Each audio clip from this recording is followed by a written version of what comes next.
What's up, everyone? My name is Will, and I am your host for this podcast. Today, we are going to be talking about how to make friends without having to influence them. And of course, that is a play off the whole book that everyone's familiar with, How to Win Friends and Influence People. It is a book that has sold many millions of copies and is also a book that is incredibly well known. However, it is really one of the only books of its kind in terms of making friends. And I mean, there's a couple others out there, but they're really not credible. They're not written by people that you should trust, and no one really buys them or reads them.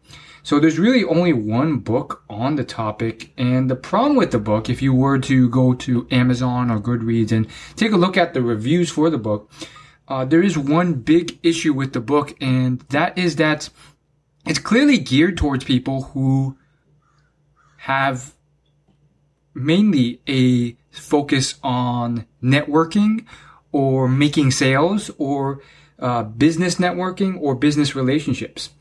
And the problem with that is, of course, it's a business setting rather than a social or personal or relationship focused setting towards making friends. So although I really like the book, I think there are some issues, and you wouldn't be listening to this if you're not struggling with making friends, or if you're not looking to improve on your social skills and soft skills to improve on your ability to make friends. And I think that's one of the things that I'm going to help you do with this podcast.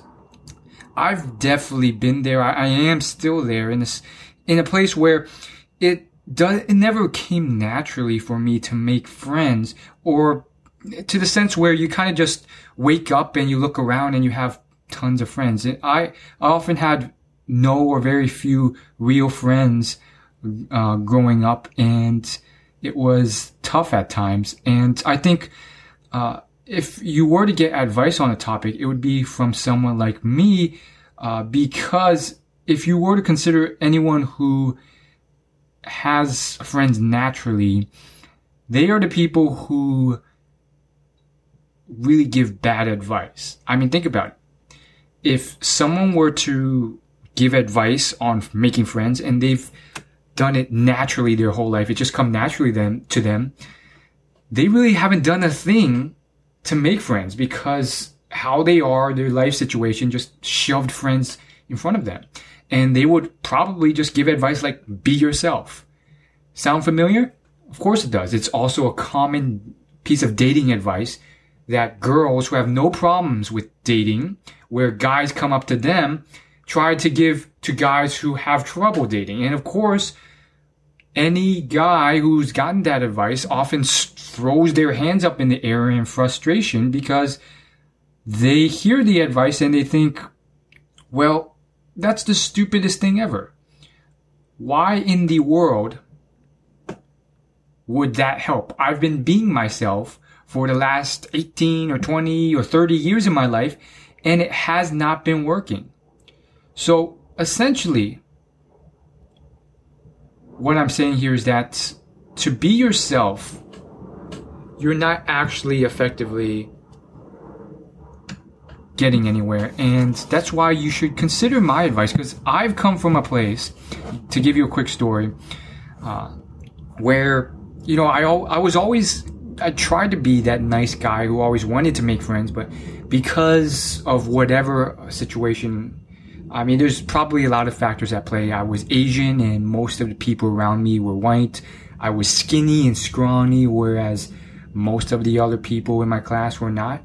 And so on and so forth. I just ended up with an identity where I was not oftentimes rewarded, or not a lot of people wanted to be my friend. And because of that, I had this identity, which kind of spurred me on to live in this identity, even when people reached out to me. And ultimately, you know, I didn't make many friends, and I had to actively go out there and study the people who make the most friends to really figure out how they did it and how they got good at it.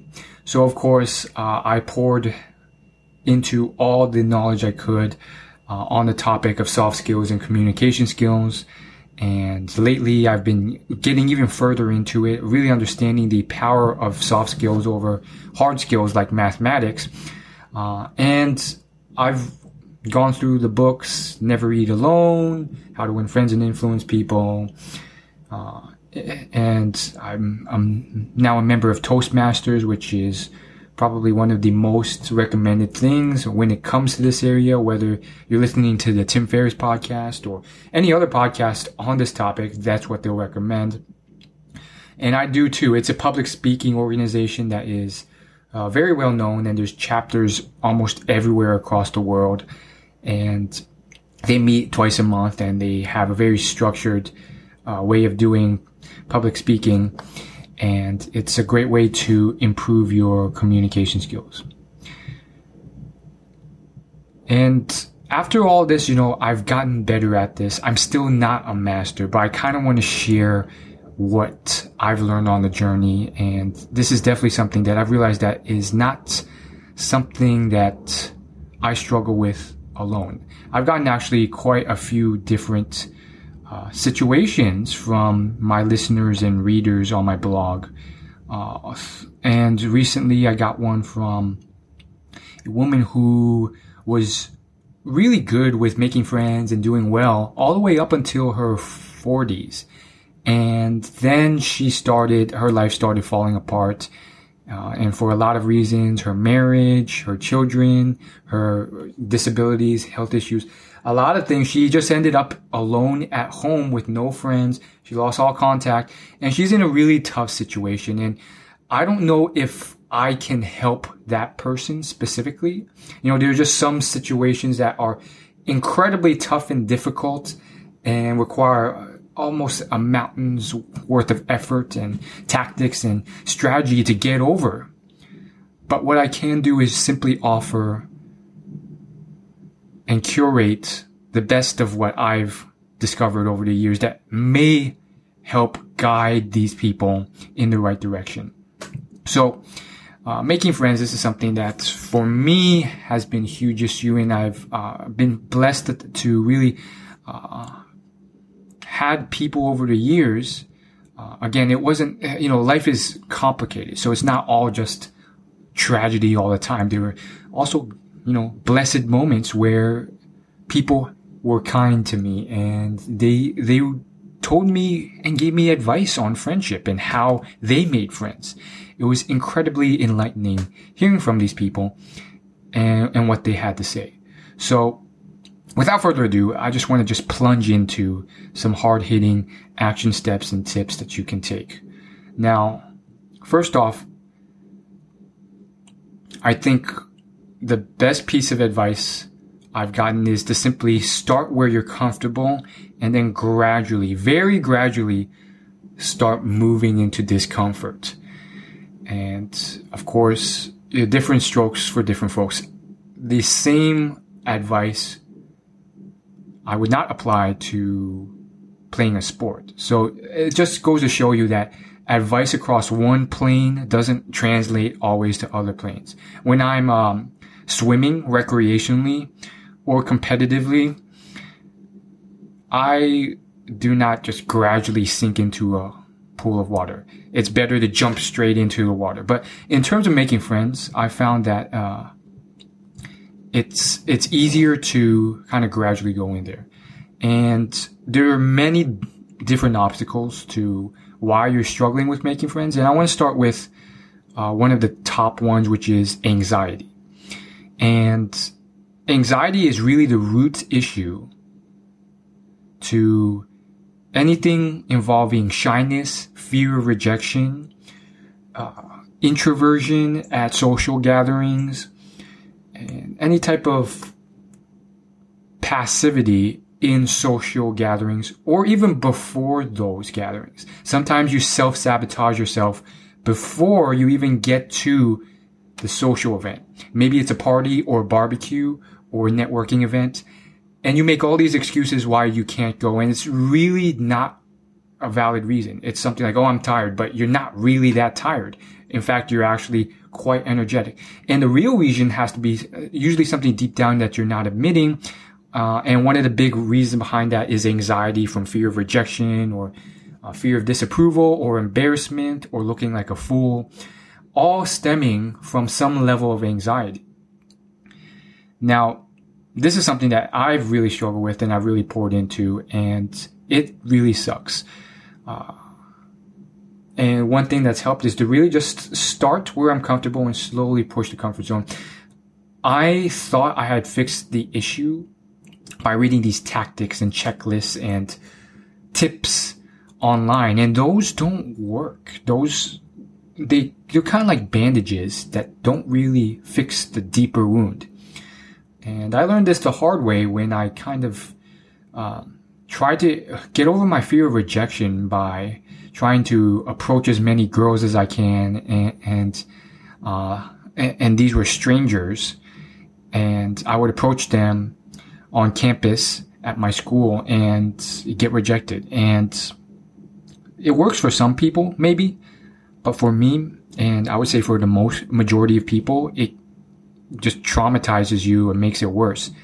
It took me like a long time, maybe a year or two, to work up the courage to do it. And that was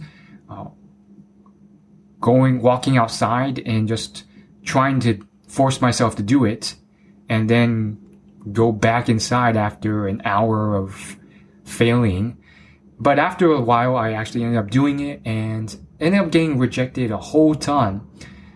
And I thought, I had believed at the time that I had gotten over all levels of fear of rejection. But I hadn't. In fact, it had gotten worse. I ultimately quit trying to do that because it never really led anywhere.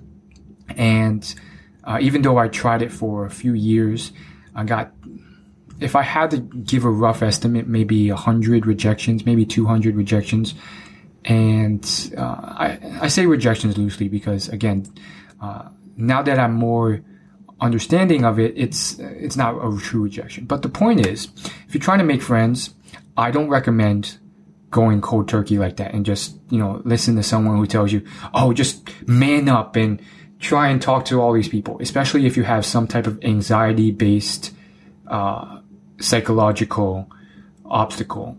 And usually that's, when we're talking self-help or personal development in general, whether it's trying to make money or improve your dating or social life, it's usually not the checklist of problems that's the issue. It's not the lack of knowledge oftentimes. The tips and tactics are out there. It's usually some deeper psychological issue that's forcing you to procrastinate or hold you back. And that's clearly the case oftentimes. So anyhow, moving through that, what I ended up doing was I kind of just went back to the basics and I just started hanging out people I was never really intimidated by. These were old ladies, old men, grandpas and grandmas, children, and men my age or older.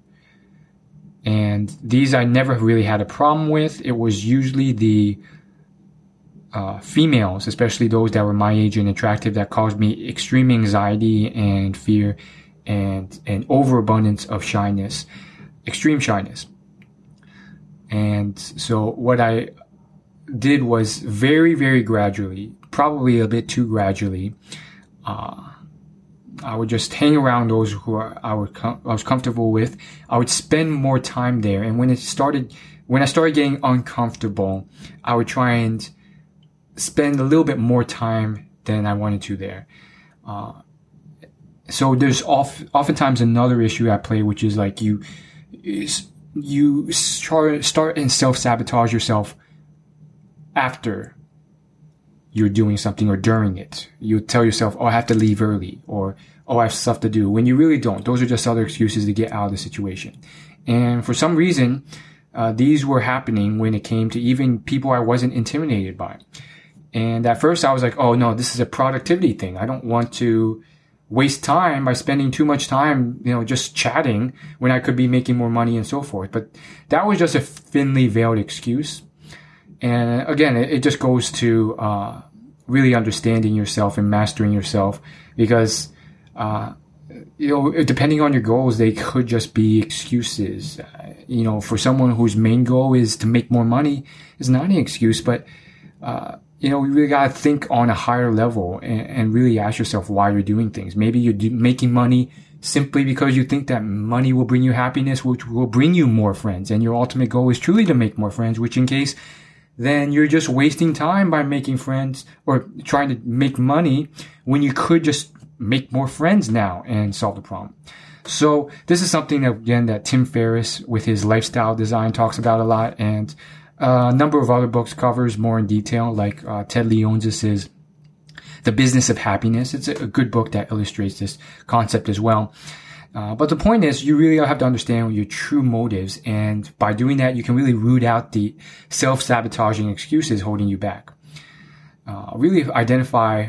It's really just all about that concept of identifying those false beliefs and those excuses that aren't true, that are holding you back from your goals, and then working on your goals and pushing forward. And doing this in a new way, and that new way is by identifying your true goals, and then also doing it in a gradual way. So then I started getting more comfortable sticking around and chatting with these other guys, and I realized that the real problem was just anxiety. This time, anxiety about running out of things to say, or just feeling awkward because I don't have anything to say, and it'd just be weird standing there with these guys and not having much to contribute to the group. Or that old identity that would creep back up of, oh my goodness, I'm a loner, I shouldn't be talking to these people, or they don't want to talk to me, was really the whole self-talk that was going through my head. And it takes a lot of time to identify these things, but these are the deeper psychological issues that are at play here that most people don't really address. Ramit Sethi, he has a phrase, it goes something along the lines of, life is more than a list of a checklist. I forgot the phrase exactly, but it was something like, life is more than a checklist.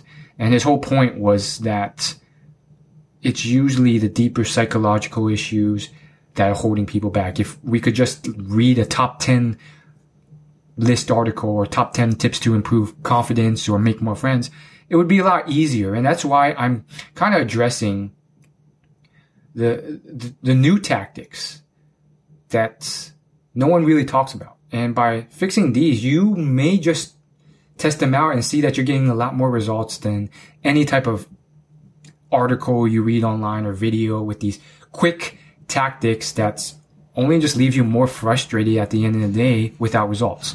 So moving on from that, I just want to give you another tip, which is focus on really getting your first win out there. This goes again with this point of gradual or tiny results first and tiny progress. Don't overwhelm yourself by trying to take on too much. And for me, there's been a lot of dark times, but if I could just put one foot forward, that still means that I've put one foot forward, whereas I could have just stayed where I was. And that still means improvement, even if it's some tiny little thing. Here's an example. Today, I could just stay home like I always do and do nothing but sit on the computer, record this podcast, maybe type into the computer, do something productive and watch a few YouTube videos, but stay home for the whole day and isolate myself. Or I could just do one tiny little thing that will increase the chances that I meet people my age. And it doesn't even have to be something crazy like I spend the whole day going to some music festival that's probably going to get me anxious because I'm not a party person and I'm not that outgoing and I wouldn't understand the alcohol scene there. You don't have to go to such extremes, and there's plenty of other choices out there outside of these things. I wrote a whole article on places to meet women for dating, and there's a list of like 100 different things, from dance classes to yoga to volunteering to tennis and badminton. And I get it's not as easy as it seems. Like where I live, it's definitely not all those things available, but you should understand the main point, which is stop with the excuses and just get your foot out the door. Do something, even if it's not much. And then once you really slowly get comfortable with that one thing, maybe you could do two things. Even if it takes you weeks to get comfortable with that one thing. For me, that one thing, to give you an example, was to join a cornhole sports league. So there's recreational sports leagues all across the country, and they usually cost around $40 for around 8 to 10 weeks of weekly sports. There's kickball, there's cornhole. Kickball is a very popular one, but there's cornhole, beach volleyball, so on and so forth. And it's a great way to meet young people your age. And I chose one that was more comfortable for me. It's one that was very laid back, a lot of time to talk, and it was better for me because anything else, usually it's very fast paced and there's really no time to talk. And for someone shy like me, if I don't have a lot of drag time, it's hard for me to work up the courage to initiate. And by the time I do, they're already off to playing a game of sand volleyball, which is very action packed and little time to just sit there and talk with other people and meet people. So you can kind of get the point. There's a bit of strategy and thinking behind it, but the point was, it really was only about maybe 2 or 3 hour commitment per week. We're not talking giving up my whole weekend. We're not talking giving up every moment of my free time. It was a smallish commitment. In fact, I could have made a smaller commitment. At the gym I go to, there's a dance class, and it's about an hour. It's maybe 50 minutes, and I can go to it right after my gym class. And since my gym routine is already standard and woven into my natural lifestyle, that's really not an issue. So it's just a small 50-minute commitment. Or you can even break it in even smaller commitments. If I had to, I would make a commitment such as just spend 15 minutes at this dance class, and then you can leave after the first 15 minutes. People can do this. Realize that you can do this. It's not going to be the end of the world. That leads me to another tip, which is visualize and accept the worst case scenario. Because usually you build this up into this thing where it's usually this huge issue or problem. Oh, I can't meet these people because of this or that. And if I leave early, or if they reject me, then I'm going to die. That's not even true. Like, usually the worst case scenario isn't even that bad. Walk through it, accept it, and realize it truly isn't that huge an issue. Usually the worst thing that can happen is they say no if it's a thing where you're trying to be friends with them, or that's probably it. Maybe they'll make fun of you a bit. Maybe you'll get pushed around, but you won't die. You won't have to face gruesome torture like they did in the Game of Thrones or back in the medieval days. You don't have to face anything physically that painful or emotionally that traumatic. Maybe it's decently tough, but usually when we're talking making friends, the risks are a lot lower, especially when you're an adult. Like, if you go into any type of group meeting, whether it's Toastmasters or some type of club group, let's say you're really into nutrition club, or a paleo club, or a anime convention in your area, the worst that can happen is you be friendly with these people and they're cold to you, and you detect how cold they are and you're right, and then you leave. So that's something that is at play here. Now, when it comes to making friends, I think we all have it genetically and naturally in our nature to naturally be able to make friends. For some of us, we're just missing a few parts, and we need to fix those core psychological obstacles that are blockading us from letting the rest flow naturally.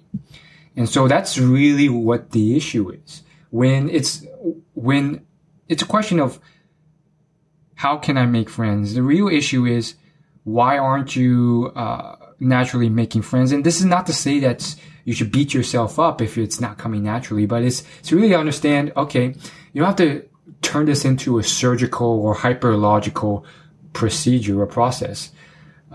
You already know deep down in your heart that that's not the most effective way for this to happen, because we're not robots here. We're not so robotic. So some of it is already in our genetic code. It comes naturally. It flows through.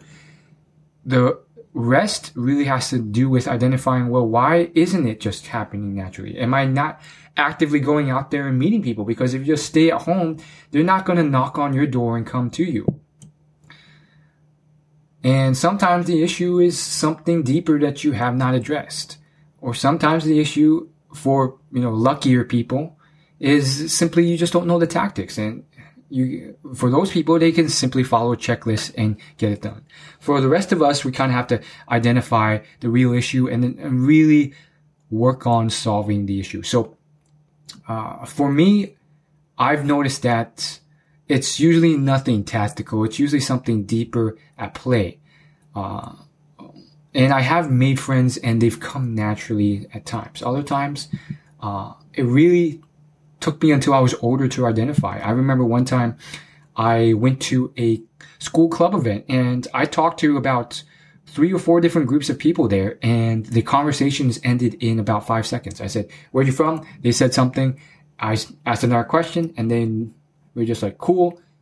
No other words were exchanged. Was this simply a problem of not having the tactics and skills and tricks to keep a conversation going? No, that was part of the issue, but that's fairly easily solvable. There are hundreds of articles and guides and YouTube videos with good information on doing this. No, the real issue at play here, and this took time to realize, was after reading a lot of, psychological books on the topic, like No More Mr. Nice Guy, The Way of Men, and a great book by Dr. Kalakowski on anxiety and relationships, I ultimately realized that the issue was emotional. I was I was judging these people too harshly, and I wasn't connecting with them. I didn't really care about finding something interesting about them. I was simply there to try and improve my own skills. And really, to be brutally honest, I was usually there to meet a girl.